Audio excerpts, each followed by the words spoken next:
안녕하세요. 피부 화장품의 진심인 여자 피부 깡패입니다. 굉장히 오랜만에 한 보름? 한 20일 정도 지난 것 같네요. 라이브 한 지가.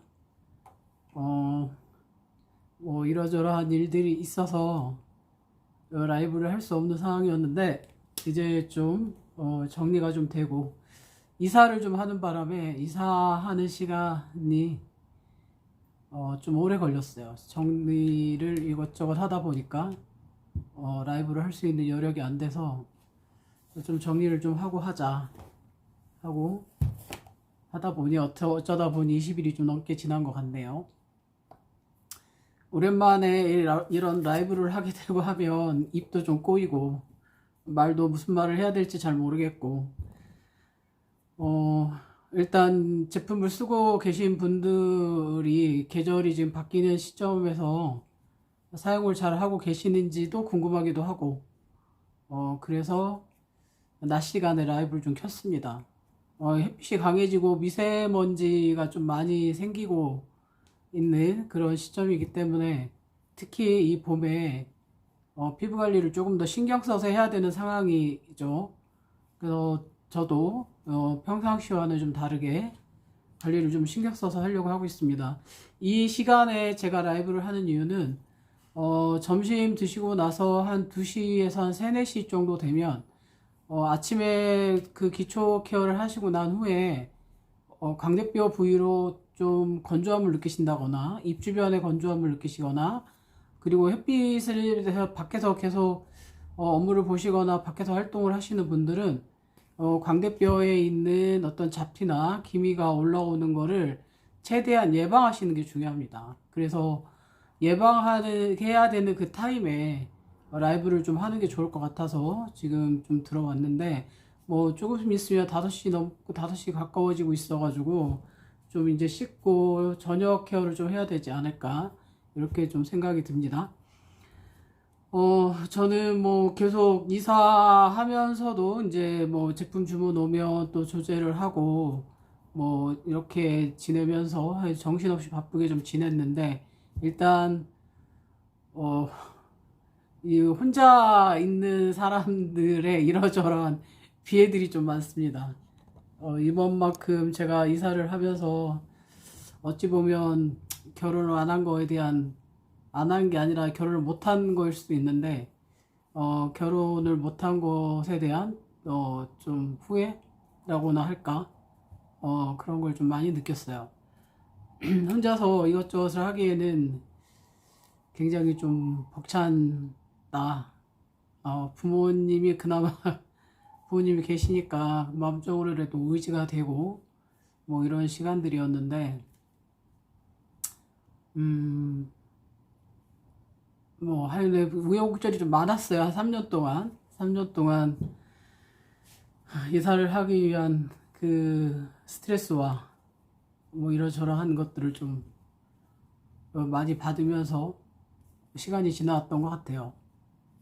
4월이 지나면서 내 인생이 어떻게 바뀔까 좀 많이 제 스스로가 궁금해 하기도 했었고 너무 힘들었던 시간들을 좀 지나다 보니 정말 하루하루를 사는 게 아주 뭘까 절실함과 연관이 좀 많이 되었던 것 같아요. 어떻게 보면은 성장을 마음적으로라도 마음이든 뭐 여러 가지로 성장할 수 있는 그런 시간이었던 것 같고 아직 실감은 나지는 않지만 그래도 지나고 나니 그래도 잘 이겨냈다 뭐 이런 생각이 좀 들기도 하고 언제 그렇게 힘들고 좀 고통스러웠던 시간을 보냈나 라는 생각도 좀 들고 좀 그렇습니다.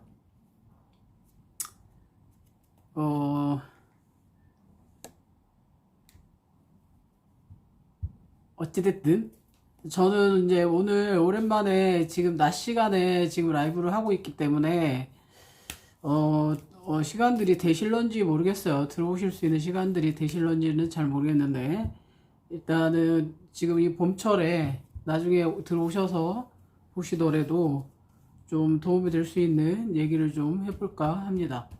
저는 항상 무슨 일을 할 때 그냥 저의 그 마음 상태를 좀 보기 위해서 이렇게 아로마 인사이트 카드라는 걸 딱 뽑는데 제일 앞장에 팔마로사라는 게 있네요. 오래된 독소를 배출하는 그런 오일입니다. 오래된 독소.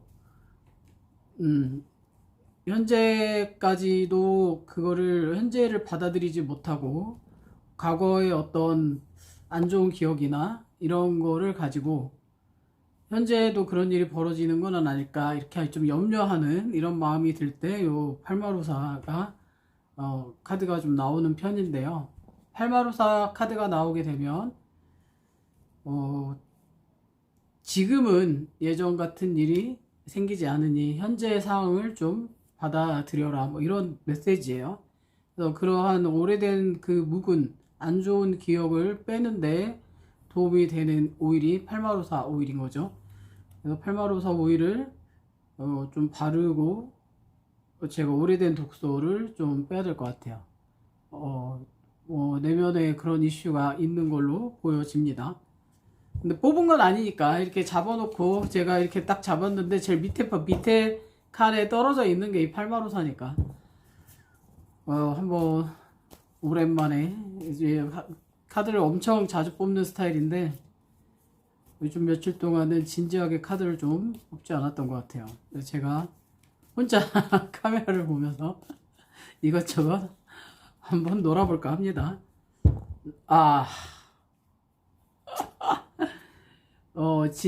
진저가 나왔어요. 저는 진저 타입이에요. 진저 타입. 어제 똑같이 나왔던 티트리도 오늘 또 밑에 바닥에 깔려있네요. 티트리, 이 색깔이 저는 좀, 뭐랄까, 좀 무섭다는 이런 생각을 좀 가져가지고, 티트리.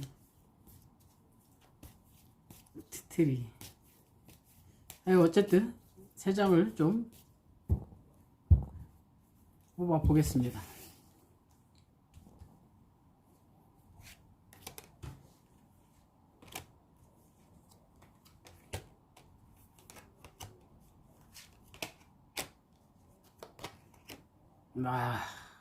근데 제가 굉장히 피곤한 것 같아요. 시도우드와 현재 카드에서 이렇게 나왔네요. 이렇게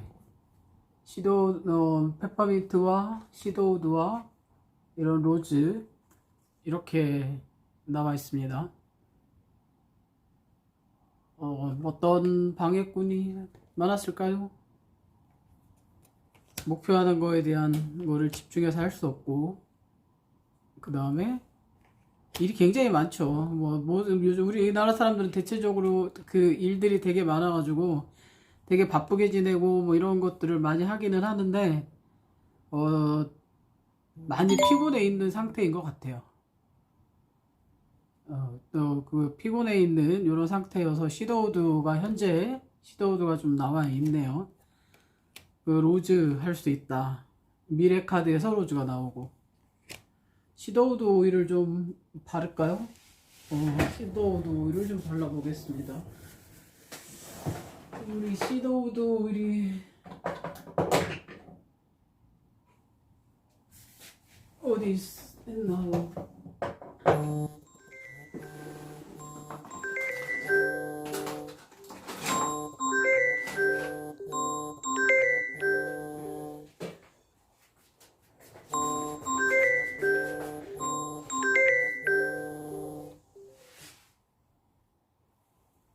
라이브를 하면서 전화가 오면 어쩌나 이런 생각을 했는데 역시나 전화가 딱 왔어요.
아,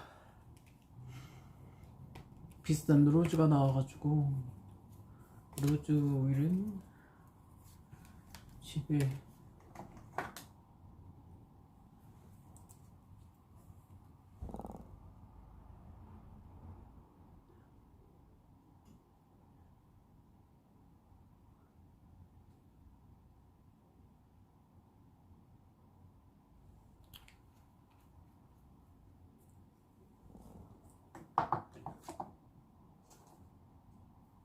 주로 그 아로마 오일은 많은 분들이 집에 갖고 계시는 것들이 좀 많으실 거예요. 뭐래도 라벤더가 됐든 뭐 주로 많이 갖고 계시는 게 대표적으로 라벤더, 티트리, 뭐 페퍼민트 이런 종류는 되게 많이 갖고 계시죠.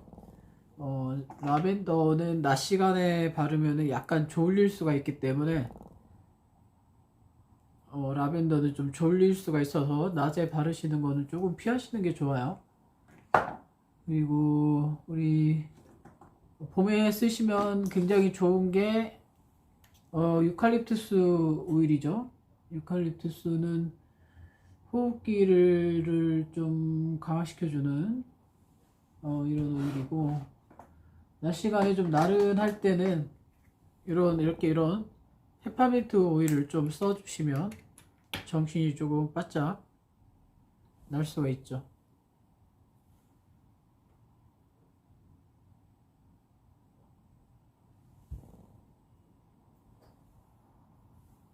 이 봄철에는 햇빛이 많이 강해지기 때문에 사실 제가 오늘 해드리고 싶은 거는 이런 지금 오늘 좀 대전은 굉장히 많이 뿌예요.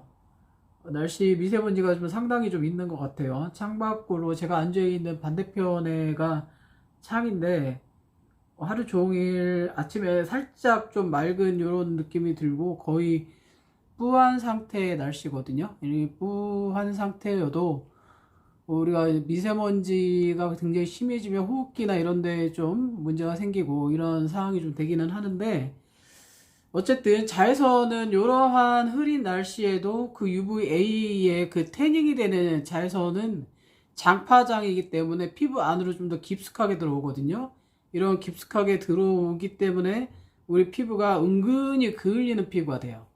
은근히 그을리는 피부가 되기 때문에 중간에 좀 덧바르시는 게 되게 중요합니다.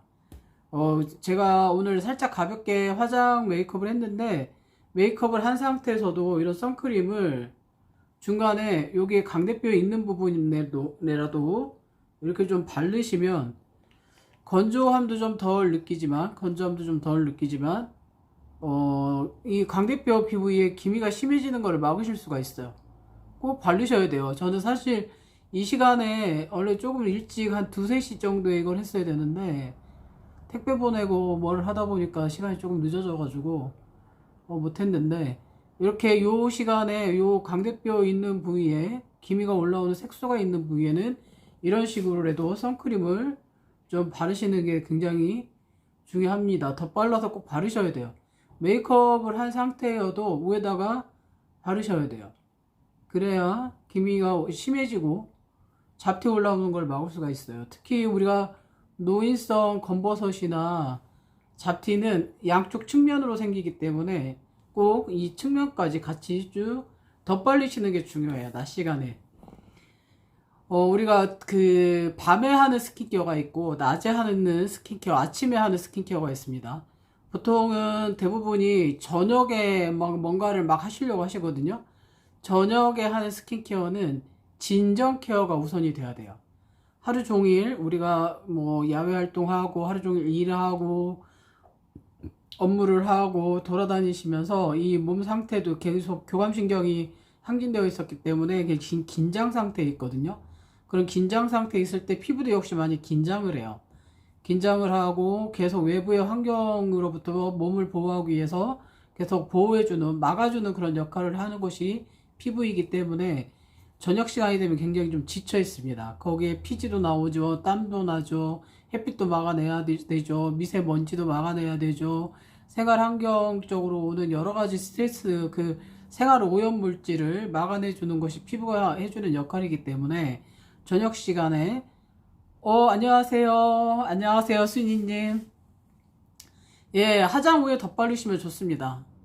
화장한 후에 광대뼈 있는 부위만이라도 전체적으로 바르시면 너무 더 좋지만 전체적으로 바르기가 좀 부담스럽다 하시면 광대뼈 쪽이라도 제가 좀 전에 보여드린 것처럼 이렇게 소량, 만약에 좀 건조하신 분들은 이 선크림에 크림을 좀 섞어서 바르셔도 돼요.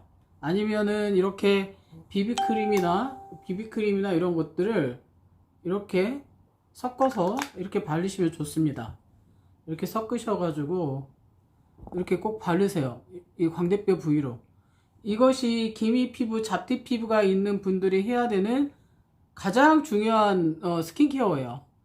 영양 있는 거를 바르시고 뭐하고 하시는 것도 다 중요하지만 피부는 외부적인 손상에서 가장 많이 피부에 손상을 입히는 거는 자외선이기 때문에 이렇게 덧발라 주시는 게 되게 중요해요. 덧발라도 이렇게 밀리지 않아요. 절대로 밀리지 않기 때문에 이렇게 이제 오늘 제가 이 시간에 라이브를 킨 이유는 이 낮 시간에 이런 거를 꼭 한 번씩 하시라고 직접 보여드리려고 이 라이브를 킨 거예요. 이렇게 바르시면 절대로 밀리지 않습니다. 화장이. 그래서 이렇게 잡티가 많이 생기는 이 사이드 측면으로 많이 생기기 때문에 꼭 꼼꼼하게 이렇게 바르세요. 요게 낮에 하는 스킨케어에서 어떻게 보면 가장 중요한 겁니다. 잡티가 많으신 분들, 눈 밑으로 기미가 올라오시는 분들, 그리고 눈 밑에 많이 건조하신 분들, 이런 분들은 중간에 우리가 밥을 아침, 점심, 저녁 이렇게 식사를 하는 것처럼 피부도 마찬가지로 아침에 한번 스킨케어를 하시고 난 다음에 저녁 시간에, 점심 시간에 한 번 더 하셔야 돼요. 보통은 여자분들이 이 팩트나 이런 거를 막 덧바르잖아요. 근데 팩트를 덧바르기 전에 선크림을 한 번씩 좀 꼼꼼하게 바르시는 게 되게 중요합니다. 우리가 이러한 흐린 날씨에는 그 우리가 자외선에서 UVA, UVB, UVC 이렇게 얘기를 하는데 SPF 지수에서 SPF라는 거는 UVB를 차단하는 거기 때문에 우리가 햇빛에 나갔을 때 자외선 차단 수치는 햇빛에 나갔을 때 우리 한국 사람들이 아무것도 안 바른 상태에서 자외선을 보게 되면 15분 정도가 지나고 난 다음부터 번이 일어나기 시작한다고 그래요. 얼굴이 빨개진다라는 거죠. 빨개지는 거를 1로 보는 거예요. SPF 1로 보고 그 다음에 뭐 SPF 15다 하면 15 곱하기 15를 하는 거죠. 이렇게 해서 SPF 차단 지수가 이렇게 올라가게 되는 건데 이 실험은 얼굴에 아무것도 바르지 않은 상태에서 선크림만 도포되어 있을 때 이런 상태이기 때문에 가급적이면 선크림은 땀이 난다거나 그 다음에 피지가 많이 분비가 됐다거나 했을 때는 선크림의 기능이 좀 떨어집니다.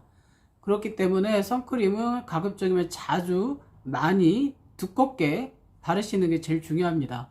그래서 근데 우리가 SPF는 UVB를 차단하는 지수면 UVA는 보통 PA 지수로 이렇게 나오거든요. PA 플러스다, PA 플러스다 이렇게 나오는데 요즘에는 PA 플러스 이렇게 나오죠. 이렇게 PA 지수는 UVA를 차단하는 지수인데 UVA 같은 경우에는 우리 그 생활 자외선을 얘기하는 거예요. 보통 그 햇빛 그 유리창을 투과하는 굉장히 긴 파장을 갖고 있어가지고 그 자외선을 유리창을 투과해서 실내에 있는 곳까지 이렇게 들어오는 이런 태닝 역할을 해주는 게 UVA고, 그 다음에 UVB는 약간 단파예요. 그래서 에너지가 좀 짧은 만큼 에너지가 좀 강하기 때문에 UVB에 의해서 백인들은 UVB에 의해서 이렇게 피부가 화상을 입는다고 그래요.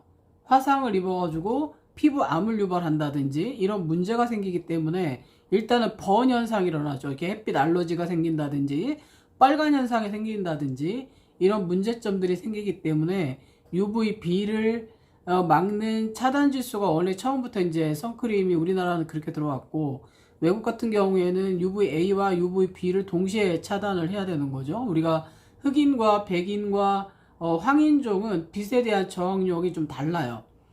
그 멜라닌 형성 세포의 안에 있는 멜라노좀이라는 거에 대한 그 영향 때문에, 그거에 대한 숫자와 그거의 크기 때문에 백인들은 그 기능이나 그 숫자가 굉장히 좀 적어서 피부 스스로가 빛을 막아내는 능력이 좀 떨어지는 거고, 우리가 흑인종은 워낙 이제 더운 날씨에서 많이 살기 때문에 태생적으로 멜라닌 색소가 굉장히 많이 발달이 되어 있습니다. 그 멜라노좀이라고 하는 그런 세포 자체가 되게 뭐랄까 활동성도 되게 크고 색깔도 진하고 이러면서 이렇게 어떤 분산 능력이 되게 커서 되게 전체적으로 검잡잡해 보이는 거거든요. 그런데 이제 우리나라 사람들이나 그 중국인이나 우리 일본 사람들처럼 이 황인종은 골고루 퍼지지를 못하고 약간 뭉치는 특징이 있어요. 그래서 잡티가 생기면 눈으로 확연히 드러나고 이렇게 기미처럼 이렇게 지도 모양으로 넓게 자리를 잡혀 있다거나 이런 현상들이 나타나는 거거든요. 그거는 인종의 특징이기 때문에 어쩔 수가 없는데, 보통 백인들 같은 경우에는 그 빛을 막아낼 수 있는 능력이 떨어지다 보니까 피부암과 관련이 있는 거거든요. 그래서 2차 세계대전 때 백인들이 이렇게 백인 군인들이 전쟁 나서 죽는 것보다는 피부암에 걸려서 죽는 경우가 되게 많았다고 해요. 그래서 개발이 된 게 선크림이에요. 그래서 백인들은 이 선크림 자체가 의약품 외품으로 들어가는 경우도 있어요. 그래서 우리나라에 있는 선크림보다 성분도 좀 더 강하게 이렇게 들어가는 경우도 있고, 또 미국이나 유럽에서 만드는 선크림은 막 부위별로 다르게 코에 바르는 것도 있고, 귓볼에 또 이 피부암이 많이 걸리기 때문에 귓볼에 바르기도 하고 입술에 바르는 것도 있고 되게 좀 다양하게 이렇게 나오는 편인데, 우리나라 사람들은 이제 약간 얼굴 하얀 거를 되게 좋아하잖아요. 그래서 시골에 계신 분들하고 도시에 계신 분들하고를 봤을 때, 시골에 계신 분들은 태닝이 좀 잘 되는 피부고 매일같이 햇빛을 좀 보시기 때문에 전체적으로 좀 검접잡한 이런 형태의 피부로 계신 분들이 좀 많으시고, 그래서 광노화가 좀 많으신 편이고, 그러니까 햇빛에 의해서 주름이 좀 깊다든지 햇빛에 의해서 피부 색깔이 좀 전체적으로 좀 어둡다든지 이런 형태가 좀 많으시고, 도시에 계신 분들은 전체적으로 피부 색깔은 하얀데 이 기미 형태로 생겨 있는 경우가 되게 많아요. 왜냐하면 평상시에는 건물 안에 있어가지고 햇빛을 잘 안 보다가 주말이나 이럴 때 뭐 겨울에 스키장을 간다든지 아니면 갑자기 주말에 뭐 여행 가가지고 안 보던 햇빛을 과하게 이렇게 쐬다 보니까 전체적으로 태닝돼서 검은잡잡해지는 게 아니라 햇빛 알러지나 안 보던 햇빛을 갑자기 많이 보기 때문에 햇빛 알러지나 알러지가 생기고 나면 얼굴이 이렇게 뿔긋뿔긋 이렇게 해지거든요. 팔에도 두들두들하게 뿔긋해지기도 하고 얼굴도 두들두들하게 이렇게 뭐가 막 가렵다든지 빨개진다든지 열이 오른다든지 이런 현상들이 나타나죠. 그런 현상들이 나타나고 난 다음에 이 가라앉을 때 우리가 이제 지연색소 침착이라고 하는데, 서서히 색소가 이렇게 올라오기 시작해요. 이렇게 서서히 색소가 올라오는 것이 이제 우리 눈에는 기미처럼 보이는 거죠. 그거는 기미 자체가 우리 얼굴에서 유독 광대뼈 주위로 많이 올라온다고 하는 것은, 우리가 옷을 입은 이 옷 입은 안쪽으로는 기미가 안 생기잖아요. 근데 이 옷을 입지 않은 얼굴 쪽에 기미가 많이 생긴다는 거죠. 그거는 뭐냐면 뭔가를 보호를 해주면 기미는 생기지 않는다는 거예요. 그런데 이제 광대뼈에서도 유독 많이 핸들링을 하고 많이 씻어내는 부위에 기미가 생기게 되는 거죠. 근데 그거는 뭐냐면 각질층이라는 것이 스스로 빛을 막아낼 수 있는 능력이 있는 층인데, 그 층을 계속 닦아낸다거나 과하게 씻는다거나 해서 각질층이 얇아지면 햇빛을 많이 보게 되면 각질층이 얇은 부위에 그 각질층 스스로가 빛을 막아내는 역할을 못 해주기 때문에 우리 피부 안쪽에 있는 기저층에 있는 멜라닌 색소가 움직이기 시작을 합니다.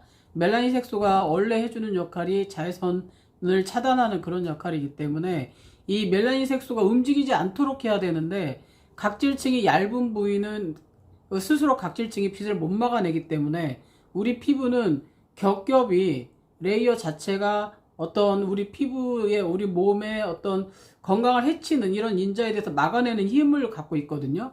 그런데 그런 힘들이 위에 상단에서 자꾸 약해지다 보면 기저층에 있는 멜라닌 색소가 그걸 자외선을 이기기 위해서 자꾸 올라오게 돼요. 근데 그 어떤 멜라닌 색소 색깔이 갈색인 거죠. 그러니까 그게 미용 쪽으로 예쁘지 않은 거예요. 그래서 기미를 완화시키는데 첫 번째 우선적으로 해야 되는 것이 그 기미가 있는 부분에 각질층을 정상화시켜주는 데 집중을 해줘야 되는 거거든요. 그래서 낮 시간에 자꾸 유독 햇빛을 많이 보고 탈수가 심해지고 건조함을 느끼고 하는 그 부위는 건조하지 않게끔 각질층의 어떤 숫자나 각질층에 있는 구성 인자가 제 역할을 못하고 있다는 얘기예요. 그 부위는. 그래서 그 부위에 그걸 대신할 수 있는 게 선크림이나 화장품에 물론 피지를 억제한다거나 각질을 제거한다거나 이런 기능이 없는 화장품을 써야 되겠죠. 그런 것들로 덧발라서 수분이 탈수되지 않게끔 하고 건조해지지 않게끔 이렇게 하면서 그 위에다가 뭐 천으로 막는다든지 이런 각질층의 역할을 대신해 줄 수 있는 뭔가 행위를 하셔야 된다는 얘기예요. 그렇게 하셔야지 광대뼈에 있는 기미가 올라오는 거를 아니면 더 심하게 되는 거를 막을 수가 있어요.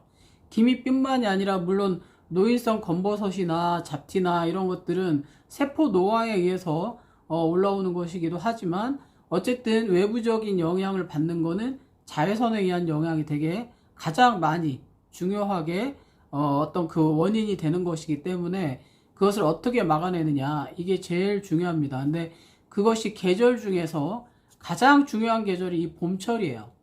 그래서 선크림은 항상 가방에 이렇게 넣어 갖고 다니시면서 수시로 시간 날 때마다 외부에 나가시면 사실은 피부 색깔이 안 보일 정도로 굉장히 많이 바르셔야 돼요. 이 정도 양은 바르셔야 돼요. 한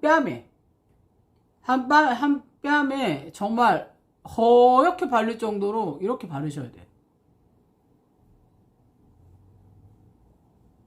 이게 참 어려운 얘기긴 해요. 근데 알려드리는 쪽에서는 기미 피부가 나 잡티가 많으시다면 올 여름에는 이런 식으로 한번 발라보세요.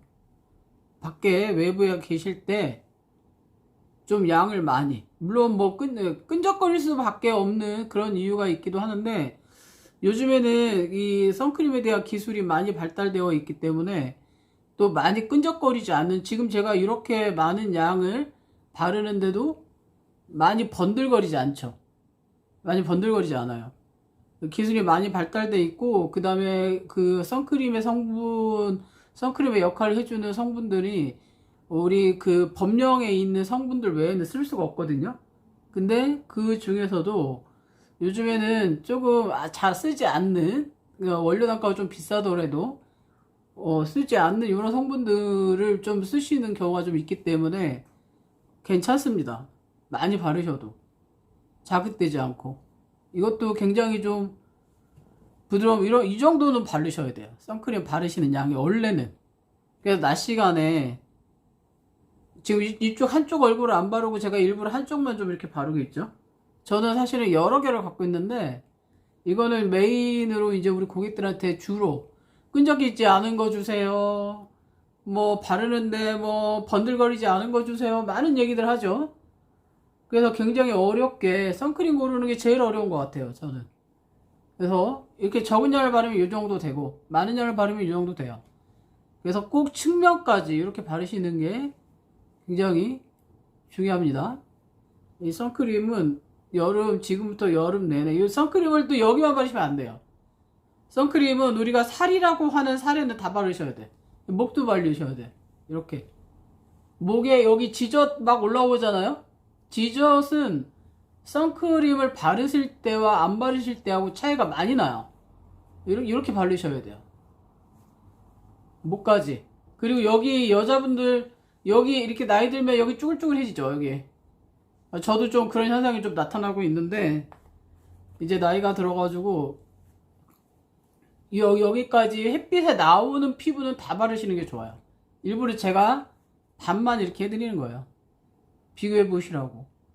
전혀 부담 없이 쓸 수 있는 이런 선크림입니다. 뭐 꼭 제가 제가 꼭 구입하시게끔 하는 제품들이 있기는 하는데 선크림은 굳이 제가 쓰는 게 좋아 보여서 뭐 이거를 구입을 하셔도 되지만 시중에 나와 있는 것 중에 뭐 마음에 드는 게 있으시면 그걸 쓰셔도 괜찮습니다. 선크림은 두껍고 자주 많이 바르는 게 중요한 거기 때문에 좀 저렴한 거를 구입하셔서 자주 두껍게, 그리고 팔에 꼭 바르셔야 돼요. 토시 뭐 이게 하고 하시면 되게 좋죠.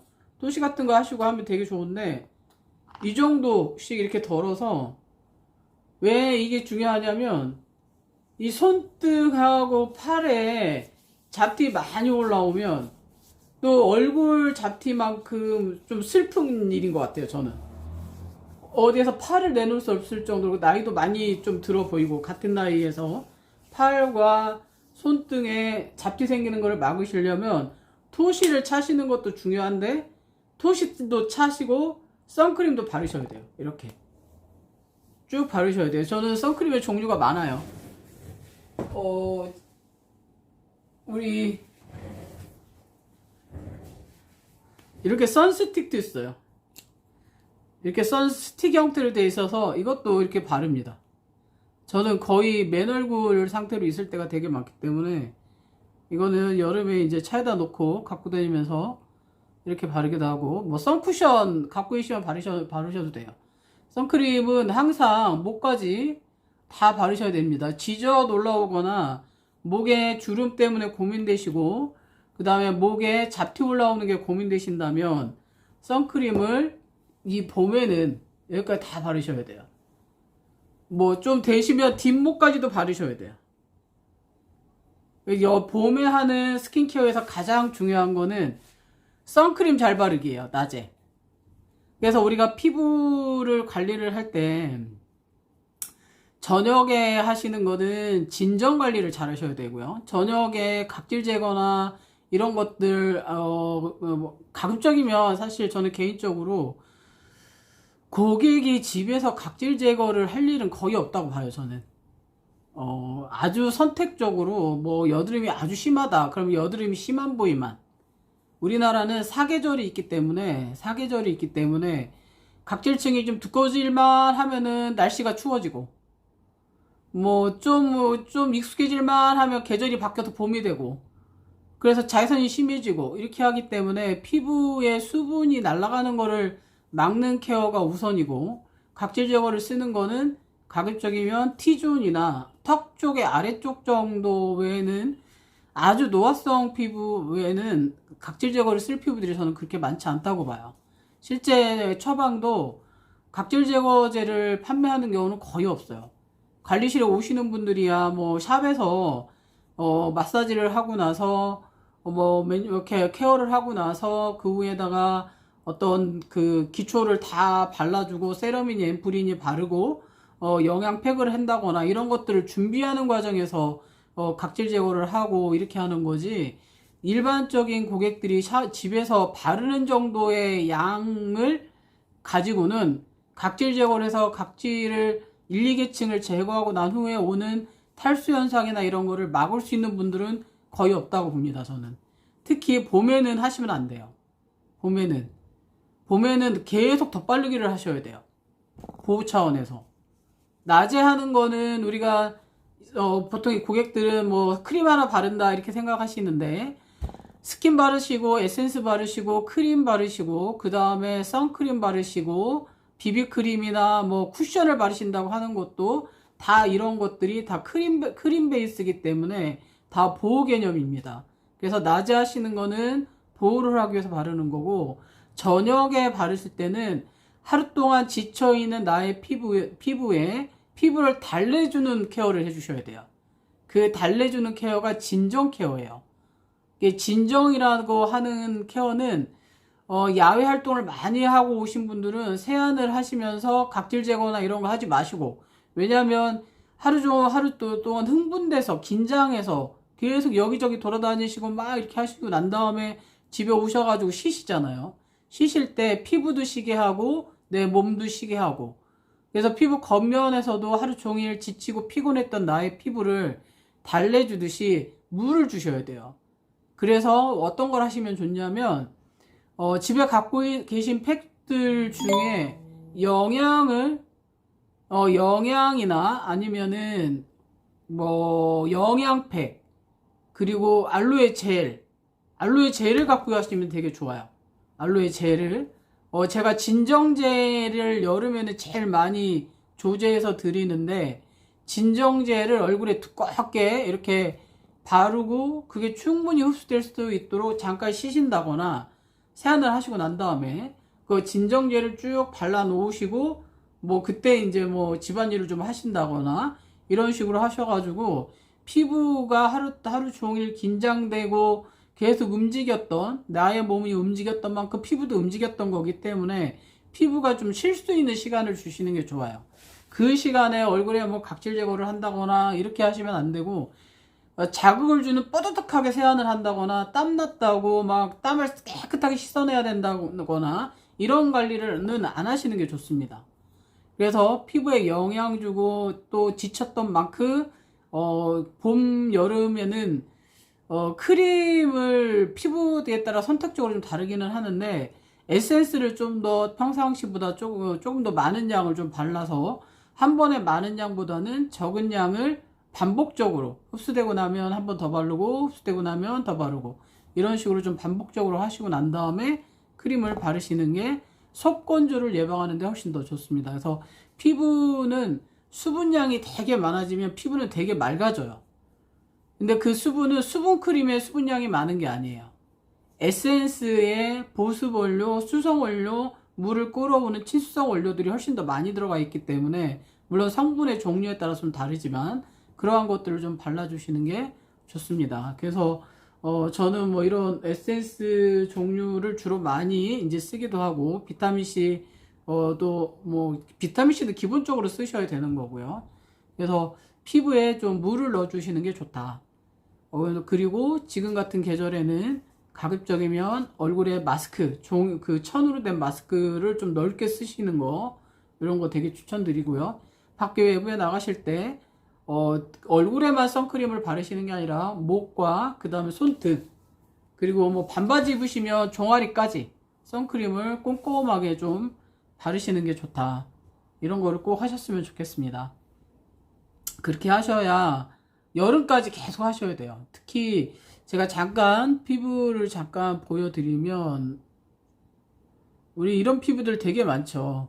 이렇게 이런 식으로 요 광대뼈 있는 부분만 기미가 있는 분들이 되게 많아요. 우리나라 사람들, 여자분들 중에 이분도 그 기본적으로 모공이 아주 적은 그 악건성의 유분이 부족한 이런 그 전형적인 여성한 이런 피부입니다. 근데 이분이 레이저 시술을 좀 많이 하셨어요. 반복적으로. 그렇게 해서 굉장히 건조하고 매트한 이런 상태에서 지금 이 기미가 올라와 있는 피부이기 때문에, 요 부위만이라도 이 기미가 있는 요 부위만이라도 덧바르기를 꼭 하셔야 돼요. 자, 한번 이거 써볼까요? 요 덧바르기를 요 부분만이라도, 기미가 있는 부분이라도 꼭 하시는 게 좋습니다. 제가 일부러 사진을, 그러니까 화장품은 꼭 미적인 것보다는 우리가 어떤 나의, 물론 건강하면서도 예뻐야 되는 거죠. 너무 예쁘기만 하면은 아까 피부처럼 잡티나 이런 것들이 생길 수가 있어요. 결을 너무 예쁘게 매끄럽게 막 무슨 애기 피부, 어른이 애기 피부 같으면 그거는 비정상인 거죠. 그죠? 되게 불안정한 피부가 되는 거예요. 깐 달걀 같은 피부처럼 막 이런 피부도 역시 되게 불안정한 거죠. 잘못하면 터지는 피부가 되는 거니까. 그래서 피부는 건강하게 지키면서 예쁜 피부를 만드는 게 되게 중요합니다. 근데 너무 예쁘게만 한다거나 아니면 너무 보호막만 두껍다거나 이렇게 되면은 이제 뭔가 문제가 좀 있는 피부죠. 안에 활성이 좀 잘 안 된다거나 보호력이 너무 강하면 겉에 각질층이 되게 두꺼워져 있다는 얘기거든요. 그래서 되게 두꺼운 피부가 될 수가 있고, 예쁘지가 않죠. 예쁘지가 않고 되게 터프한 이런 피부 상태가 되는 거고, 그 다음에 애기 피부처럼 너무 예쁘기만 하면 보호력이 되게 떨어지는 피부고, 이렇게 됩니다. 그래서 적당히 예쁘면서 적당히 보호력이 있는 이런 피부가 미용적으로도 좀 건강해 보이고 이런 피부인데, 지금 이러한 시점에서 제일 중요한 거는 선크림을 자주 두껍고 많이 바르자. 이게 제일 중요합니다. 그래서 뭐 어떤 유통기한이나 이런 것들을 좀 잘 확인을 하셔가지고 너무 끈적이지 않는, 원래 이제 좀 거울 끈적거리고 백탁 현상이 있고 이런 거는 우리가 물리적 자외선 차단제 성분이 좀 많이 들어가 있는 거고, 그거는 이제 겉에 정말 덮어놓는 형태의 이제 선크림이 되는 거고, 화학적 흡수제 유기자차라고 이렇게 얘기하죠. 이런 성분들은 약간 피부 안쪽으로 좀 흡수가 돼요. 흡수가 돼서 약간 피부 열이 날 수가 있어요. 그래서 이런 에너지를 전환시켜서 방출하면서 이제 자외선 차단 역할을 해주는 건데, 어찌됐든 자외선 차단제 성분은 화학적으로 어떤 UV를 막을 수 있는 어떤 필터 성분이 들어가 있는 거라 좀 자극이 될 수가 있죠. 그래서 선크림에 저의 컨셉은 화장품을 고르는데 정말 나한테 맞는 게 뭔지 모르겠다, 그리고 화장품을 쓰면은 트러블이 자주 생긴다, 이러한 분들을 저는 컨설팅 하는 것이 제 이제 메인 분야죠. 그래서 그런 분들이 선크림을 잘 못 고르겠다, 어떤 게 나한테 맞는지 모르겠다, 이러실 때는 제가 추천을 해드리고 맞는 거를 추천을 해드릴 수가 있는데, 그렇지 않은 경우에는 뭐 시중에 나와 있는 거 쓰셔도 괜찮아요. 근데 선크림 하나를 구입해서 쓰시면 보통 그 해 쓰시고는 다시 구입하셔야 돼요. 왜냐하면 시간이 지나면 지날수록 이 자외선, 안녕하세요 성재원님, 제가 지금 그 봄에 자외선 차단제를 잘 발라야 하고 왜 발라야 하는지를 설명을 좀 드리고 있습니다. 이 자외선 차단제 성분 자체가 그 UV 필터의 그 효력이 한 6개월 정도 지나면 떨어진다고 그래요. 그래서 가급적이면 자외선 차단제는 6개월에 한 번씩은 교체를 하시는 게 좋아요. 교체를 하시는 게 좋으니까 선크림을 쓰시면서 좀 시간이 오래 지났다, 구입한 지 뭐 작년에 구입을 했다 그러면은 올해 다시 구입을 해서 사용을 하시고, 가급적이면 두껍고 자주 많이 바르시는 게 중요하고, 선크림은 가급적이면 광대뼈, 특히 남자분들이든 여자분들이든 우리 그 피부의 특성상 잡티가 양쪽 측면으로 많이 생겨요. 이 측면으로, 광대뼈 바깥쪽으로. 그래서 요 측면까지도 꼭 같이 바르셔야 돼요. 꼭 같이 바르시고, 이 잡티가 많이 생기는 부위를 계속 덧발라서 쓰셔야 돼요. 그 방송하시는 최하정 씨가 그 집에 곳곳에 선크림을 널려놓고 있죠. 시간 날 때마다 이렇게 바르려고. 낮에 하는 스킨케어에서 가장 중요한 게 선크림이에요. 그래서 두껍고 자주 많이 이렇게 바르시는 게 중요합니다. 항상 이 끝면을, 측면 바르시는 거를 꼭 잊지 마시고 바르셔야 되고, 그 다음에 목 주변에, 목까지 같이 바르셔야 돼요. 목에 지점 많이 생기시고, 그 다음에 뭐 잡티, 목에 막 이 림프절 이쪽 끝으로 그 잡티 많이 올라오고, 지젖은 갈색으로 이렇게 펄럭펄럭 이렇게 튀어나오는 거죠. 그런 것들이 많이 생기는 분들, 그 다음에 이 목에 오돌오돌하게 햇빛 알러지 이런 거 잘 생기시는 분들은 목까지 꼭 한번 발라보세요. 바르실 때와 안 바르실 때가 차이가 많이 나요. 그래서 이렇게 예. 피부가 사실은 오늘도 이 라이브를 키면서 좀 고민했던 게 뭐냐면, 화면보다 실제 보는 게 조금 더 난데, 제가 화면빨이 좀 덜 받아요. 덜 받아서 그게 조금, 예. 어쨌든 좋게 봐주셔서 고맙습니다. 이렇게 목까지 이렇게 바르셔야 돼요. 목까지 바르셔야 되고, 봄에 하는 스킨케어는, 봄, 여름에 하는 스킨케어는 자외선을 어떻게 막느냐가 제일 중요합니다. 그래서 목까지 꼭 바르시고, 여자분들은 앞에 우리 지금처럼 이렇게 파인 옷을 입었을 때 앞면에 이렇게 10개 이렇게 주름 생기는 거 느껴지시죠? 근데 우리가 앞가슴하고 등 쪽에는 큰 피지선이 있기 때문에 너무 과한 영양을 바르면 좀 여드름이나 피지향이 좀 많아질 수 있어요. 그런데 선크림은 바르셔야 돼요. 이 피부 밖으로, 이렇게 옷 밖으로 나와서 빛을 볼 수 있는 곳은 다 선크림을 바르셔야 돼요. 얼굴만 바르시는 거 아닙니다. 많은 분들이 얼굴에만 선크림을 바르세요. 얼굴에만 선크림을 바르시는데 저는 심하게는 이렇게도 추천드려요. 남자분들이 이게 여기 머리 없으신 분들 계시잖아요. 여기 뒤쪽에 탈모 있으신 분들도 있고 앞에 머리가 없는 분들도 계신데 그분들도 여기 선크림 바르셔야 돼요.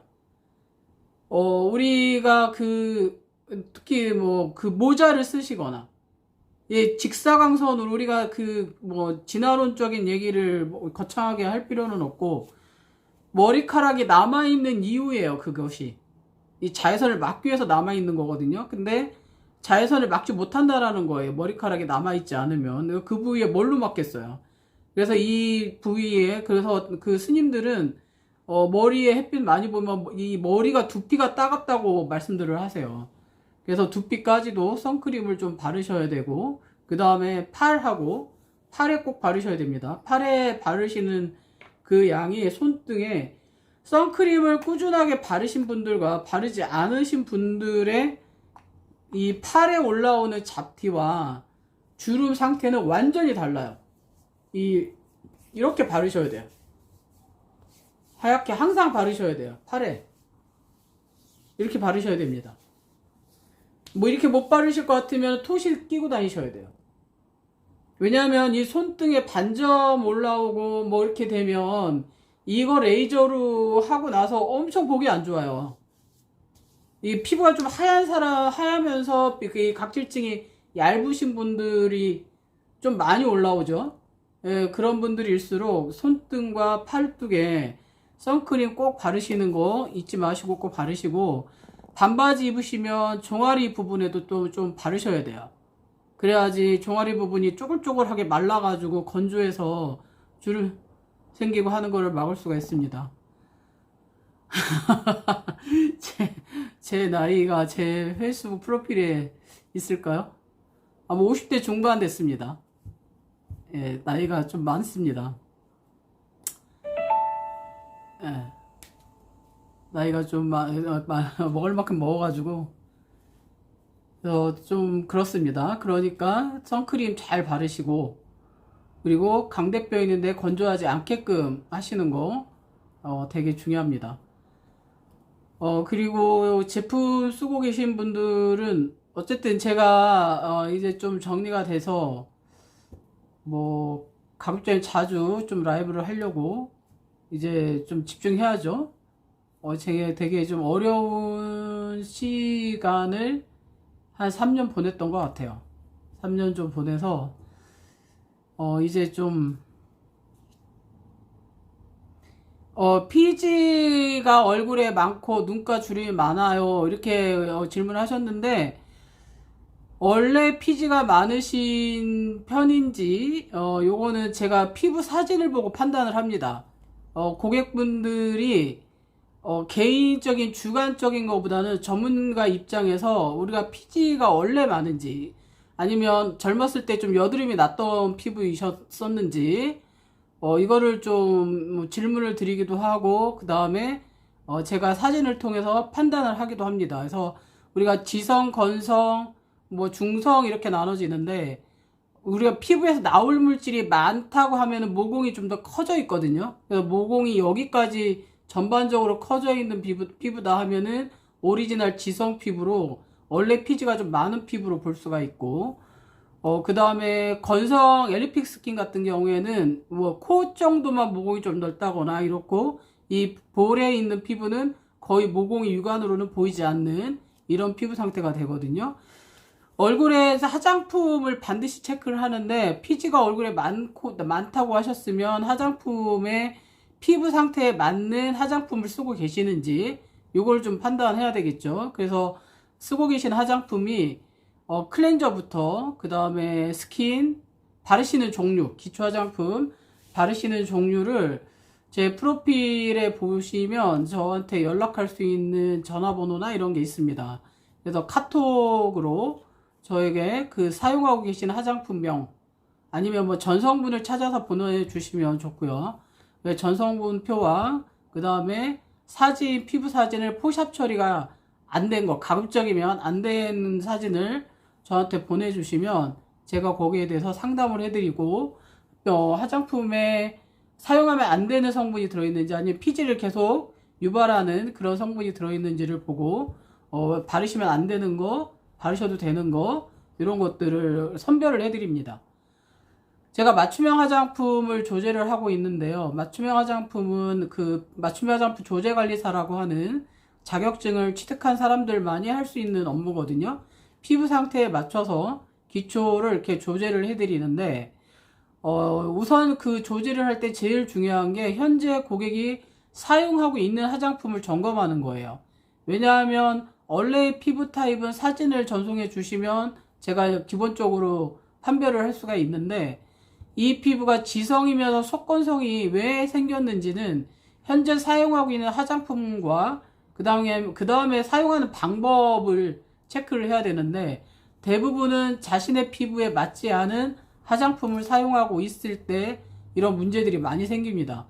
그래서 눈가의 주름 같은 경우에는 눈가의 어떤 그 생긴 모양새, 표정주름, 웃는 거 이런 것들에 의해서 주름이 생기는 거기 때문에 좀 더 눈가 주름을 좀 그러니까 피지가 양이 좀 많은 화장품은 눈 쪽에 바르시는 게 좋고요. 얼굴에 진짜 피지가 많은 피부에 원래 유전적 피부 타입을 갖고 있다면 피지를 좀 조절할 수 있는 성분이 들어가 있는 거를 쓰셔야 되는데 일반적으로 고객분들이 그거를 판단하기에는 전문가들도 좀 더 어려워하는 부분이기 때문에 다소 좀 어려운 부분이 있지 않나 이렇게 생각이 듭니다. 그래서 저는 그거를 직접 확인을 하고 난 다음에 몇 가지 질문을 하고 그런 다음 이렇게 선별을 해드립니다. 원래는 그런 선별을 지식인에서도 하고 있고요. 그래서 피부 상담만 했을 때 3만원 정도를 받고 있는데 뭐 페이스북 라이브에서 보시고 상담을 원하시면 제가 무료로 해드릴 수가 있으니까 일단 화장품 선별을 먼저 한번 해보시는 게 좋을 것 같습니다. 예, 그렇게 하시면 좀 도움이 되지 않을까 싶습니다. 나머지 화장품에 대해서 뭐 사용하는 방법이나 이런 문제점은 라이브 할 때 질문을 하셔도 되고 그거에 대한 답변을 해드릴 수가 있으니까 그렇게 하시면 좋을 것 같습니다. 그래서 지금 제가 하도 오랜만에 그 라이브를 좀 해서 한 20일 정도를 안 하고 있으니 오랜만에 하는 게 되게 어색하기도 하고요. 어떤 내용을 계속 좀 이어가면서 좀 했어야 되는데 여기 샵의 전반적인 일도 그렇고 좀 약간 붕 떠 있는 상태입니다. 그래서 어제부터 일을 하나씩 그동안 미뤄왔던 거를 좀 하나씩 해보고 있습니다. 오늘 지금 1시간 다 되게 지금 라이브를 좀 하고 있는데 또 다른 거 혹시 성재원님 뭐 궁금하신 거 있으신가요?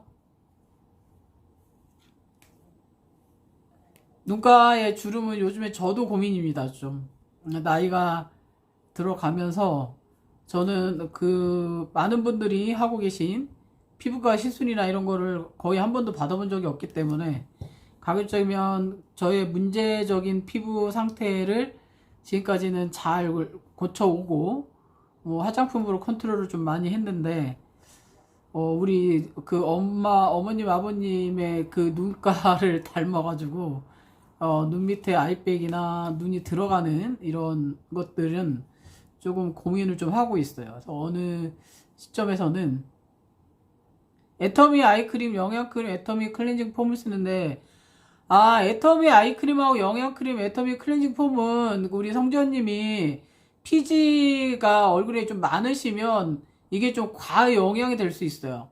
왜냐면 애터미 제품 자체가 아토피 피부의 컨셉을 맞춘 거기 때문에 제가 뭐 성분은 이미 굉장히 오래전에 좀 확인을 했고요. 그래서 애터미 화장품은 조금 건조하시는 분들이 사용을 하시면 좋습니다. 그래서 가급적이면 애터미 제품은 눈가, 입가루만 바르시는 게 좋을 것 같아요. 얼굴에 피지가 많은 볼이나 T존 부위는 바르지 마시고 눈가 위주로만 바르세요. 눈가와 입 주변에 주름 생길 수 있는 부분, 그리고 목이나 이런 식으로 바르시고, 근데 가슴 쪽에 바르시면은 우리가 가슴과 등은 그 큰 피지선이 좀 많이 발달이 돼 있거든요. 그래서 조금 번들거리면서 약간 유분기가 도는 듯한 느낌이 들 수 있고, 약간 피지가 올라오는 느낌이 좀 들 수 있어요. 그러니까 뭔가 짜잘한 여드름 같은 것이 올라올 수 있는 이런 느낌이 들 수 있거든요. 그래서 애터미는 가급적이면 눈가, 입가로만 바른다, 이렇게 하시는 게 좋을 것 같아요. 왜냐하면 얼굴 전반적으로 T존은 대부분이 좀 피지선이 좀 활동성이 좀 크고, U존은 피지선 활동성이 좀 적은데, 얼굴 전반적으로 좀 피지가 많다라는 느낌이 드시면 애터미는 안 맞습니다. 눈가에 피지선이 없는 눈가 쪽으로 맞는 거죠. 그래서 눈 주변으로 바르시면 좋고, T존이나 볼 자체도 모공이 좀 넓으면서 좀 뭐 넓은 쪽에 속하신다 그러면은 애터미는 약간 과영향이 될 수가 있어요. 그래서 그거는 좀 피하시는 게 좋아요. 지금 이렇게 구두상이라고 얘기해야 되나, 이렇게 채팅에 올려주신 피부 상태로 봤을 때는 그렇습니다. 애터미는 어쨌든 건조한 피부나 아토피 피부들 같은 경우에는, 물론 애터미라고 해서 아토피가 다 맞는 거는 아니에요. 가급적이면 아토피 피부들이 무난하게 쓸 수 있도록 이렇게 해서 컨셉이 그렇게 잡혀서 만들어진 브랜드이기 때문에, 그런 피부들한테는 무난하게 뭐 보습이 좀 약할 수도 있죠. 실제 중증 아토피들한테는. 그러니까 아토피는 피부 장벽 물질이 너무 부족한 거고, 얼굴에 피지가 많다고 하는 거는 피부 장벽 물질이 되게 많은 거예요. 그러니까는 피부 장벽 물질이 충분하신 피부이기 때문에 애터미는 조금 과하다, 이렇게 판단이 됩니다. 네. 뭐 이렇게 물어보셔도 괜찮아요. 그래서 한번 그렇게 조절해서 애터미에 스킨 정도 쓰신다거나, 아니면은 클렌징 아이크림하고 영양크림을 다 눈가에 바르세요. 그리고 클렌징 폼도 약간 답답할 거예요. 피지가 많으신 분들이 쓰시기에는. 제가 애터미가 한 몇 년 전에 오송 그 화장품 박람회 때, 그때 또 가가지고 애터미 제품을 또 사서 제가 직접 다 발라보기도 했거든요. 발라보기도 했는데, 저는 좀 답답한 느낌과 약간 무거운 느낌 때문에 끝까지 다 쓰지는 못했어요. 저는 제가 취급하는 화장품 외에도 뭔가 궁금하다 이러면은 백화점 가가지고 제품을 구입하면서 샘플이라도 받아서 제가 써보기도 하고 이렇게 하거든요. 어떤 좋은 제품이 있을까요? 이렇게 물어보실 때가 제가 제일 좀 힘든 이런 상태가 되는데, 기성 제품의 추천으로는, 저도 이제 화장품을 판매하고 있는 사람이고, 화장품을 판매를 하고, 화장품을 조제를 하는 사람 입장이기 때문에, 뭐 어떤 제품이 좋습니까? 하면, 있을까요? 하시면, 당연히 저희 제품을 추천을 하겠죠. 그런데 이제 기성 제품으로 추천을 드린다면, 기성 제품에서는 정말 수만 가지의 화장품이 있잖아요. 수만 가지의 화장품이 있어서 그 안에서 뭔가 좋은 거를 이렇게 추천하기에는 좀 어려움이 좀 있어요. 그래서 저는 제가 이제 라이브를 하는 이유도 있지만, 저희 제품과 제가 취급하고 있는 제품을 홍보하기 위해서 이렇게 하는데, 저는 이렇게 조제를 해서 씁니다. 라벨이 아무것도 없죠. 이렇게 조제 제품은 이런 식으로 라벨을 따로 붙입니다. 그 고객 이름을 써서 이렇게 라벨을 따로 써서, 그러니까 성재현님 해가지고 조제를 해서 보내드리는 거죠. 여름에 쓸 수 있는 걸로 해서 이렇게 젤 타입의 에센스가 있어요. 가장 인기 많은 제품인데, 그 제품이 피지의 양이, 오늘도 만들어서 보내드렸거든요. 잠시만 제가 한번 보겠습니다.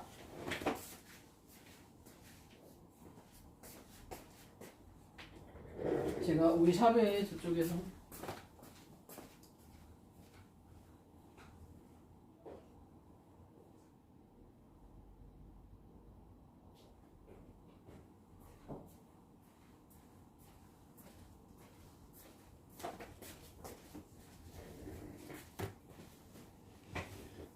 근데 피부 관리실이기 때문에 이런 식으로 이렇게 만들어서 보내드려요. 가장 여름에 인기 있는 제품이거든요. 요게 같은 진정 젤 세럼으로 들어가는데 색깔이 달라요.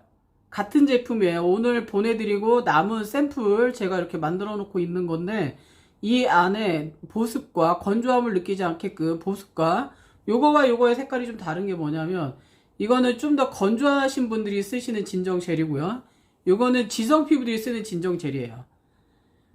우리가 진정 젤이라고 하면 보통 대부분이 알로에 베이스로 이렇게 들어가 있는데, 요 진정 젤은 알로에는 당연히 들어가 있고 그 안에 속건조를 막을 수 있는 히아루로닉도 들어가 있지만 또 피지를 조절할 수 있는 성분도 들어가 있어요. 그리고 살짝 피부톤이 좀 맑아질 수 있게끔 하는 미백과 관련되어 있는 뭐 화이트 펩타이드나 글루타치온이나 이런 성분들이 들어가 있으므로 해서 맞춤형의 가장 큰 특징은 뭐냐면 원하는 대로 조절을 해드릴 수 있다는 얘기예요. 한 제품으로 해결을 하시고자 하면 한 제품으로 해결을 해드리고, 근데 건성 피부들은 사실 한 가지 갖고는 해결이 안 돼요. 그런데 지성 피부들은 좀 될 수 있어요. 특히 봄, 여름에는. 세안하시고 스킨으로 피부결 정돈하시고, 특히 남성분들은 특히나 되죠. 여성분들하고 다르게. 물론 수분 증발 억제 작용으로 해서 요 정도 이렇게 2개 쓰시면 돼요. 요거 샘플로 만들어 놓은 건데 지성 피부용으로 만든 거예요. 오늘 택배 보내고, 항상 택배 보낼 때 뭐 50ml 만든다고 해서 딱 50ml만 만드는 건 아니거든요. 종류가 되게 많죠. 이렇게 에센스 종류만 해도 막 종류가 굉장히 많은데, 이게 피부 타입에 따라 다 틀리기 때문에 종류들이 한정없이 나올 수가 있어요. 그래서 성전님 같은 경우에도 제가 봤을 때는 요걸로, 물론 피부 사진을 확인을 해야 됩니다. 피부 상태 사진을 확인을 해보고 요걸로 쓰시면 조금 매트하세요. 이거는 정말 아주 악지성인 분을 제가 피부를 보고 그분에 맞게끔 조절을 한 거기 때문에 굉장히 매트하고 아주 깔끔한 요런 제품입니다. 그런데 지성 피부라고 해서 수분이 많은 건 아니에요. 지성 피부는 피지나 세포간 지질 물질이 많은 거지 수분이 많은 천연보습 인자 성분이 많은 건 아니거든요. 그래서 천연보습 인자 성분의 레벨을 좀 더 높여서 속건조를 좀 막지만 겉에서는 번들거리지 않게끔 조절을 하는 게 되게 중요합니다. 그거를 뭐 하나 정도만 쓰셔도 될 것 같아요. 남자분들은 여름 내내 뭐 2-3가지 바르시면 귀찮아서도 못 바르시고, 남자분들은 하나 정도로 해서 피부는 컨트롤 하시고, 제가 봤을 때는 클렌징을 바꾸셔야 돼요. 클렌징하고 영양크림 대신에 이왕이면 이렇게 좀 피부 진정시켜 줄 수 있는, 그러면서 보습을 줄 수 있는, 뭐 이 안에 뭐 탄력이나 이런 노화 쪽의 원료들도 당연히 들어가요. 대신에 한 가지에 많은 원료를 넣게 되면 가격이 좀 올라가겠죠. 그거의 차이만 있을 뿐이지 넣어드릴 수가 있고, 그 다음에 갖고 계신 애터미의 아이크림과 영양크림은 눈 주변으로 바르시는 거를 저는 추천드리고 싶네요. 그렇게 하시는 거를. 그러시면 좀 심플하면서도 여름에 또 자주 이렇게 샤워하시고 세안하시고 하시면 건조한 거는 막으셔야 돼요. 피지의 양은 줄이고 속건조는 좀 해결이 될 수 있게 수분량은 끌어올리고, 그래서 좀 더 용량이 좀 많은, 이거는 120ml거든요 120ml 용량으로 좀 용량 많게 해서 이거를 목도 바르시고 팔도 바르시고 얼굴에도 바르시고 이렇게 하시는 거를 저는 추천드려요. 기성 제품에서는 제가 학교에서 학생들을 교육하면서 매번 그 학기마다 과제가 주변에 있는 지인들 피부 상담하고 쓰고 있는 화장품들 체크해가지고 피부에 맞는지 안 맞는지 뭐 이렇게 정리해서 내는 거를 제가 계속 과제로 내고 있는데, 기성 제품에서 골라드리기에는 조금 한계가 있는 것 같아요. 종류가 워낙 많아가지고. 그리고 그 기성 제품을 제가 다 써보거나 이러지는 않았거든요. 제가 여기서 제가 취급하고 있는 제품들은 다 제가 써보고, 그리고 이렇게 샘플로 남기는 이유는 고객한테 만들어 보내드리고 난 다음에 저도 일정 기간 써봅니다. 같이 어떤 느낌이 드는지, 쓰면서 문제는 없는지, 이런 것들을 테스트하기 위해서 이렇게 좀씩 더 양을 만들어서 남겨놓고 제가 써보고 이렇게 하는 거라, 제 판매자가 써보고 추천하는 거하고 써보지 않고 추천하는 거하고는 좀 달라요. 그래서 애터미 같은 경우에는 제가 써본 경험이 있기 때문에 말씀을 드릴 수가 있는 거고, 그 다음에 이제 성분에 대해서는 뭐 화장품 교육한 지가 한 10년이 넘었기 때문에 그 피부 사진이나 아니면 화장품 성분은 수천 가지가 있어요. 근데 성분적으로 얘기해 드릴 수가 있어요. 만약에 기성 제품에서 좀 쓰신다 하시면 화장품 뒤에 성분 라벨에 오일류, 그러니까 뭐 식물성 오일 있죠. 뭐 호호바 오일이나 아니면은 아보카도나 해바라기씨나 이런 것들 오일 성분이 들어가 있지 않은 거를 찾으세요. 그게 어떤 브랜드를 광고한다기보다 알려드리는 것보다는 성분을 그걸 찾으시는 게 좋고, 그 다음에 앞면에 전성분의 앞면을 보셔야 돼요. 전성분의 앞면에 뭐 페트랄라툼이라고 그래서 바세린 성분이거든요. 이런 성분이 들어가 있는 거는 피하셔야 돼요. 그래야지 피지와 번들거리는 걸 좀 막을 수가 있어요. 그리고 너무 속건조가 있는데 눈가에 많이 건조한데 앞면에 부틸렌글라이콜이나 프로필렌글라이콜이 들어가 있는 제품도 빼셔야 돼요. 화장품을 바르실 때는 10가지를 좋은 걸 발랐는데 한 가지가 나한테 안 맞는 거다. 그러면 그 한 가지 때문에 문제가 생길 수가 있거든요. 당연히 문제가 생길 수가 있죠. 우리가 음식을 많이 이것저것 과일을 막 먹었는데 내가 복숭아 알러지가 있다. 그냥 복숭아 하나 때문에 몸이 알러지가 생기는 거하고 똑같은 거거든요. 그래서 전체적인 기초의 성분 조합이 어떻게 이루어져 있는지를 한번 보시는 게 중요한데, 이게 항상 좀 숙제예요. 고객분들은 찾기 어려우세요. 다 화학용어에서 전문용어 INCI 명이다 이렇게 얘기하는데, 그 화장품 성분 명명법이 있거든요. 그 식약처에서 이렇게 써라 하는 그런 명명법에 따라서 뒤에 전성분이 기재가 되어 있기 때문에 일반 분들이 알아보기는 조금 어렵죠.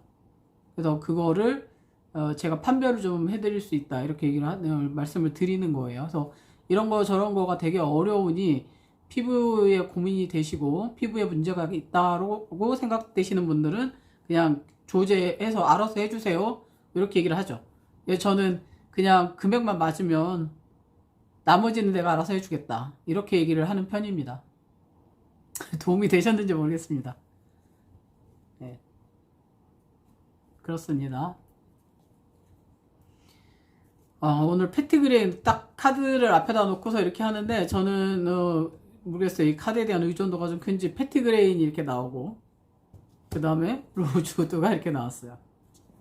로즈우드 오일은 그 화장품에도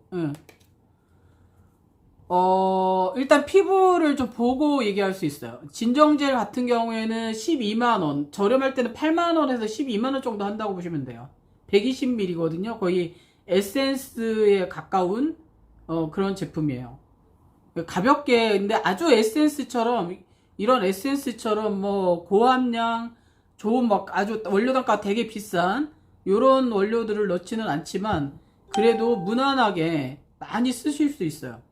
여름, 봄, 여름에 특히 이 에센스를 구입하시는데 어려워 하시는 분들을 위해서 제가 만든 겁니다. 이거는 유성 온천 축제에서 요거 체험으로 해가지고 몇만 원씩 체험을 하는 분들은 없잖아요. 축제에서. 저는 이거를 작년에 막 5만 원씩 해가지고 축제를 했는데 축제는 조금 저렴하게 나가니까 그렇게 가는 거고, 이거는 안에 들어가는 원료에 따라서 금액은 좀 다른데 8만원에서 12만원 정도 요 사이에 이렇게 받고 있습니다. 그래서 피부 상태를 보고 뭐 히아루로닉이나 아니면 세라마이드나 아니면 우리가 뭐 흔히 볼 수 있는 병풀이나 뭐 어성초니 뭐니 이런 것도 되게 많은데요. 원료가 뭐 글루타치온이나 이데베논이나 이런 좀 항산화 노화 쪽 원료들이 좀 집중적으로 들어가면서 젤 베이스에다 만들어야 된다면 가격이 좀 올라가는 거고, 그냥 가볍게 그냥 보습만 생각하신다 그러면 가격이 좀 저렴하게. 근데 최종적인 거는 제가 피부를 직접 보고 확인을 한 후에 요정 금액을 산정해 드려요. 네, 금액을 책정을 해 드립니다. 아마 시중에서 구입해서 쓰시는 거 하고는 뭔가 좀 틀리긴 하다라는 느낌은 드실 거예요. 왜냐면 향 자체도 우리가 옆에 이제 이렇게 아로마 오일 박스가 있는데 이렇게 오일 박스가 있는데 그 아로마의 합성향은 전혀 쓰지 않아요. 합성적인 향을 쓰는 게 아니라, 그리고 향을 되게 좋게 만든다 이런 거는 얘기 못 합니다. 이런 건 말씀 못 드리고 피부에 도움이 되는 오일을 써요. 피부에 도움이 되는 오일을 쓰기 때문에 어떤 거는 라벤더 향이 진하게 날 수도 있고, 어떤 분은 라벤더나 페퍼민트 향이나 이런 것들이 좀 진하게 날 수도 있고, 뭐 복합적으로 들어가요. 아니면 염증 상태가 좀 심하다 하면 점원 카모마일이나, 점원 카모마일은 단가 자체가 완전히 달라요. 그래서 점원 카모마일이 들어갈 수도 있고, 그래서 이 점원 카모마일 향 자체가 이렇게 조만한 데서 이렇게 있는 것들이기 때문에 좀 많이 달라요. 그래서 어떤 오일이 들어가느냐에 따라서 좀 다르고, 가격 단가는 얼마든지 맞출 수가 있어요. 뭐 그런 것도 있고, 이 점원 카모마일의 양은 이 정도의 양만 돼도 몇만 원씩 하거든요. 그래서 단가 자체가 좀 많이 달라요. 그래서 어떤 오일이 들어가느냐에 따라서 또 가격이 좀 다르기 때문에 피부를 보고 제가 확인을 한 다음에 어느 정도 금액이 될 것 같습니다, 이렇게 말씀을 드립니다. 일반적으로는 가격은 그 정도에서 좀 주로 책정을 하고 있는 편이에요. 그렇게 하시면 좋을 것 같아요. 제 상단에 제 프로필에 들어가 보시면, 저희 주소와, 그 다음에 저희 연락처가, 이런 것들이 있으니까, 제 가장, 소통하기 편한 거는 카톡이죠. 카톡 채팅을 하시면, 제가 그 몇 가지 질문을 좀 드리고, 그리고 피부 사진을 왼쪽 뺨, 오른쪽 뺨, 그 다음에 전면 사진 해서, 그 포샵이 가장 안 되는 상태, 제가 판독하기 좀 어렵다고 영상으로도 제가 봤거든요. 근데 웬만하면 거의 다 돼요. 웬만하면 거의 다 되니까 이거를 제가 거의 한 10년 됐어요. 이 온라인으로 피부 상담하고 피부 판독하고 상담해드리고 뭐가 문제인지를 체크해드리고 이러는 거를 한 10년 전부터 그 뷰티 그 블로거들, 인플루언서들 뭐 교육을 하기도 했고, 팔로워 수 많은 사람들은 앞에서 상담을 받고 있으면 제가 뒤에서 상담 서포트 해주고 이런 일들을 한 10년 넘게 하고 있기 때문에, 웬만큼 피부 포샵 처리만 안 됐다면 확인을 하고 제가 아마 피부에 이러저러한 문제점들을 말씀을 드릴 수 있을 거예요. 네, 또 제가 그 학교에서 교육하는 것도 메인 교육이 그런 교육이기 때문에 그거를 이제 실제 하고 있는 거죠. 현장에서 똑같이 하면서 현장감을 놓치지 않고 있는 거죠. 그렇게 하시면 훨씬, 그 상담은 한번 받아보시면, 페이스북에서 상담 요청하시는 분들은 무료로 해드리니까 일단 상담을 한번 받으시는 거를 저는 좀 추천드리고 싶습니다.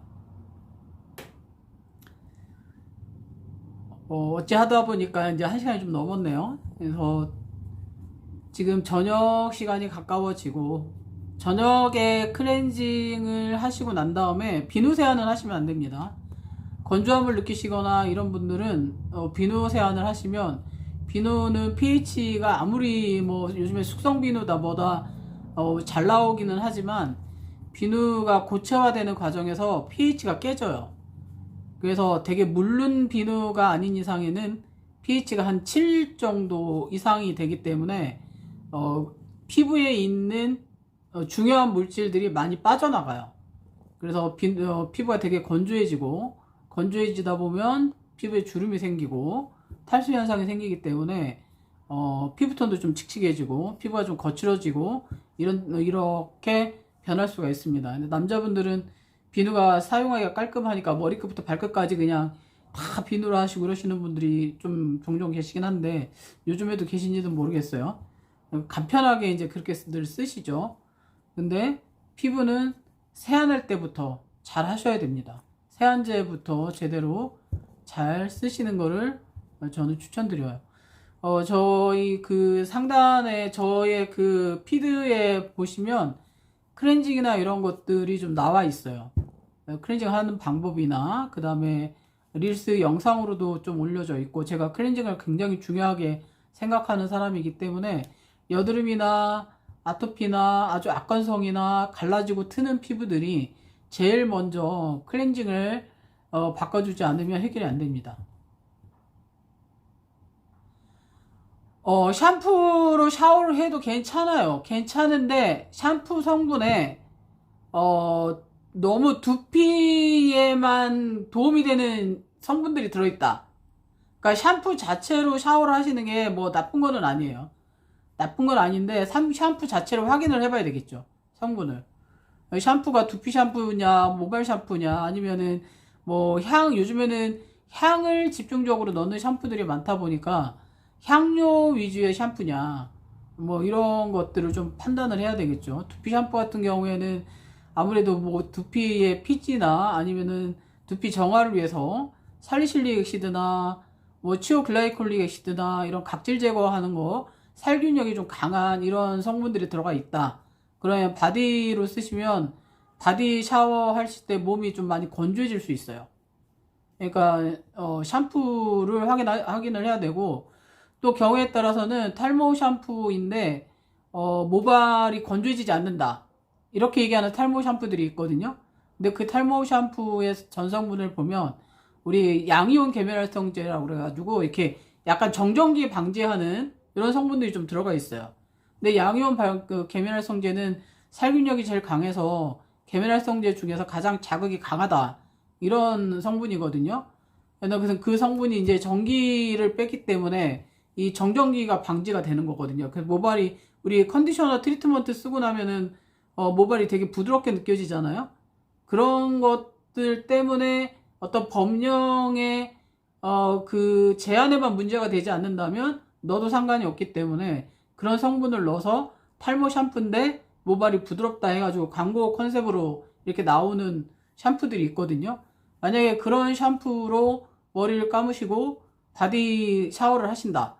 그냥 바디에는 그렇게 좋을 일은 별로 없죠. 사실은. 느낌은 좋을 수 있죠. 부드럽게 느껴지니까. 그래서 성분을 좀 확인을 하는 게 좋다. 뒤에 클로라이드라고 해서 클로라이드가 CL을 얘기하는 건데 클로라이드 성분이 만약에 샴푸 뒤에 전성분에 있다. 그러면은 저는 그 샴푸 자체를 쓰는 거를 저는 비추천합니다. 뭐 법령 상태에서는 허용이 가능한 한도를 넣으면 괜찮으니까 상관이 없는데 우리가 아무래도 매일같이 쓰는 생필품에 준한 이런 제품들이기 때문에 매일 쓴다고 봤을 때 가급적이면 그런 성분이 있는 거는 피해주는 게 좋지 않을까 저는 이렇게 생각을 하고 있습니다.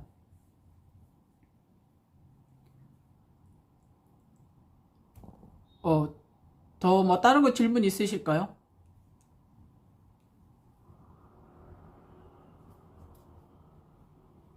제가 잠깐 고객이 이제 6시 이후에 이제 우리 피부관리실에 예, 카톡으로 문의를 해주시면 좋을 것 같아요.